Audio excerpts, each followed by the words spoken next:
এই সরকারি একমাত্র দল যারা অসাম্প্রদায়িক একটা রাষ্ট্রের কথা বলছে। আমার কাছে মূল জায়গাটা হচ্ছে যে আমাদের একটা আইডেন্টিটি ক্রাইসিস আছে।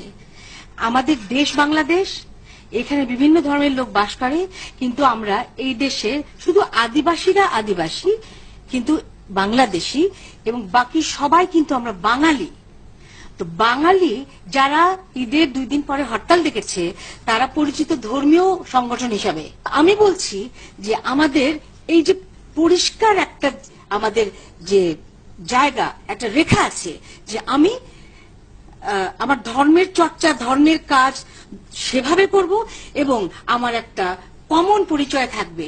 আজকে তুমি আর আমি শাড়ি পরে বসেছি, মামুন ভাই, তারেক ভাই পাঞ্জাবি পরে বসেছে, কেউ দাড়ি টুপি লাগিয়ে নেই, আর কেউ এরকম লম্বা সিঁদুরে টিপ পরেও নেই, কেউ হিন্দু, শিখ। আমাদের একটা কমন পরিচয় আছে। আমরা ছেলের এক ধরনের পোশাক পরবে, মেয়ের এক ধরনের পোশাক পরবে। আমি সেটাই বলছি যে আমাদের না আইডেন্টিটি ক্রাইসিসটা এত বাজে। এবং আজকাল, সরি আমি আরেকটু সময় নিচ্ছি, আজকাল বাংলাদেশে আমি রাস্তায় বেরিয়ে কোনো ডাক্তারখানায় গিয়ে, কোনো হাসপাতালে গিয়ে, যেখানে একটু বেশি লোকের সমাগম, যে একটা ওয়েটিং রুম আছে, অপেক্ষা করছে, সেখানে আমি দেখি যে একমাত্র আমি বাঙালি।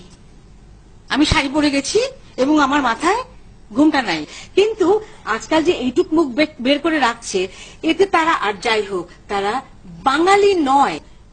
বিএনপি এবং জামায়াত, ওদের তো একটাই অস্ত্র মিথিলা, মিথ্যে কথা বলা, ইতিহাস বিকৃতি করা, এবং এই হেফাজতে ইসলামদেরকে যে শরবত খাওয়ানো মঞ্চে, যে তারা নতুন নতুন সিডি, অশ্লীল সিডি তৈরি করে গ্রামে গঞ্জে, যে বাড়িতে বাড়িতে তারা প্রজেক্টর নিয়ে, তারা যন্ত্র নিয়ে, ইলেকট্রনিক যন্ত্র নিয়ে দেখিয়েছে।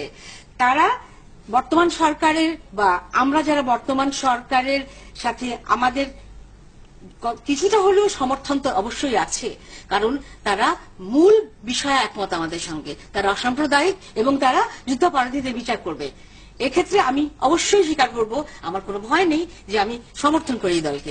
কিন্তু এই দলের এই তাদের ভালোটা প্রচার হয়নি, কিন্তু তাদের বিরুদ্ধে বানোয়াট মিথ্যা ভিডিও ফিল্ম এবং ওয়াজ, এগুলো সারা গ্রামে প্রচার হয়েছে। একটা কথা বলতে চাই এটার সঙ্গে, সেটা হচ্ছে মিতা, দেখো ওরা কত পলিটিক্যালি অগ্রসর হচ্ছে, তাহলে তুমি যাদের সাপোর্ট করছো তারা পলিটিক্যালি কেন অগ্রসর হয়নি? মেধাহীন। আচ্ছা, তারা প্রশাসন দিয়ে কেন করতে চেয়েছে এটা? প্রশাসনের রাজনীতি হয়, রাজনীতি দিয়ে কেন করতে চায়? আমি সেটাই বলছি, কেন প্রচার করতে হবে এবং অত্যন্ত বিচ্ছিন্ন ধরনের